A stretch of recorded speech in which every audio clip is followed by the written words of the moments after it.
Para a gente repercutir um pouco o desastre que aconteceu nesse ano em relação às chuvas, principalmente no litoral norte de São Paulo. E eu quero entender de vocês o seguinte: como é que o Estado tem que agir para que a gente não tenha as mesmas cenas? Primeiro, com prevenção, Paulinho. Prevenção, fortalecimento da defesa civil, investimento em tecnologia que possa antever eventos naturais como esses. Essas sirenes são importantes, não, senhor? Muito importantes. Não só sirenes. As sirenes precisam acontecer associadas a muitos outros tipos de alertas, como as próprias mensagens, até em locais em que as pessoas estão numa situação de vulnerabilidade, sem acesso à tecnologia, enfim, até com presença física das pessoas, com pessoas indo lá avisar: olha, aqui nós temos um alerta de uma chuva forte, com risco de deslizamento, ou de alagamento, ou de enchente, ou qualquer coisa do tipo. Então, primeiro, com prevenção. E segundo, com política pública de amparo em caso de necessidade, se for, de fato, um evento imprevisível. Ô, mano, essa é a imagem mais forte que eu me lembro do Tarcísio nesse ano. Não sei se para você também.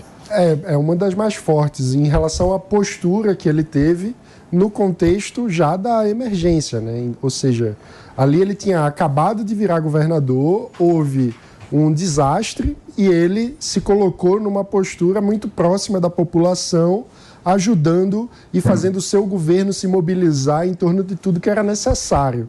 Na ocasião, ele também anunciou medidas que seriam de prevenção para casos futuros, o que coloca uma pressão sobre o governo dele para que as medidas se mostrem efetivas nesse próximo verão, né? Quando vierem as chuvas, que não se repitam as tragédias, porque ele investiu bastante da imagem dele no sentido de, primeiro, remediar as vítimas que já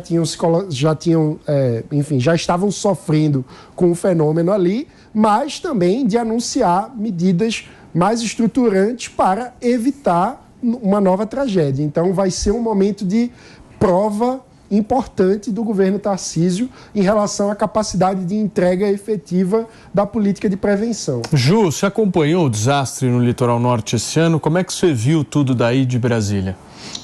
A gente sempre vê esses desastres, né? Principalmente no início do ano. Em Minas Gerais aconteceu, na linha do que o Mano falou, o Romeu Zema enfrentou o mesmo drama. Com 15 dias de governo, aconteceu lá o desabamento, né, da barragem de Brumadinho, e foi uma tragédia e obviamente, quem não importa, né, se tem pouco tempo de eleito ou não, a imagem do governador vai ficar vinculada àquela tragédia, mas a gente precisa, primeiro, saber que tudo isso é bastante evitável, né? Qualquer tragédia é absolutamente evitável, afinal de contas, a gente já tem condições de prever que vai ter um adensamento das chuvas, que o escoamento é um problema.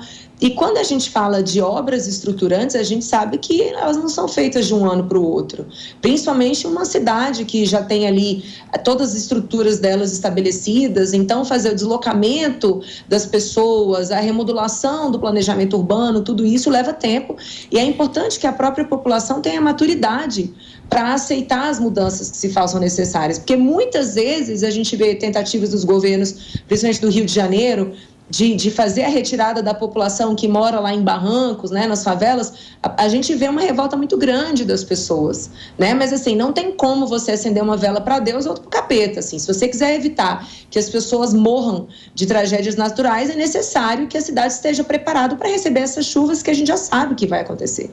Pepe, você concorda com essa fala da Ju? Eu concordo, mas eu vou além, Paulinho. Eu lembro que na década passada a gente falava de políticas de mitigação para evitar crises climáticas, evitar o aquecimento global, não é?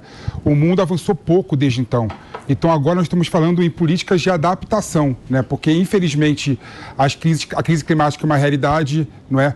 Os efeitos de climas, acidentes climáticos extremos é uma realidade. Aconteceu isso em Minas Gerais, aconteceu recentemente no Rio Grande do Sul e aconteceu no começo desse ano em São Paulo, né? Então o que o Tarcísio está fazendo é criar políticas de adaptação, né? Porque ele sabe que a chuva vem, não é?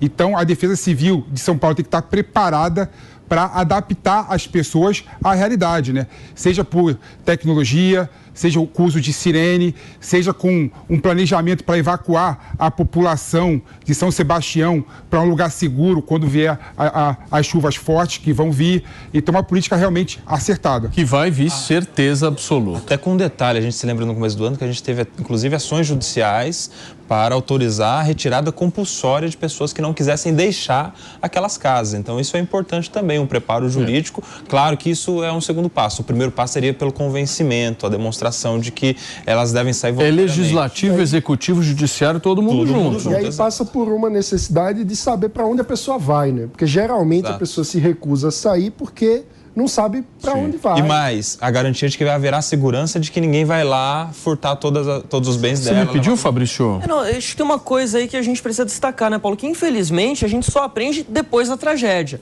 Então, longe de mim querer criticar o governador Tarcísio porque ele tinha acabado de assumir o cargo, mas só foi se falar em sirene em São Sebastião, no litoral norte, depois que aconteceu a tragédia desse ano.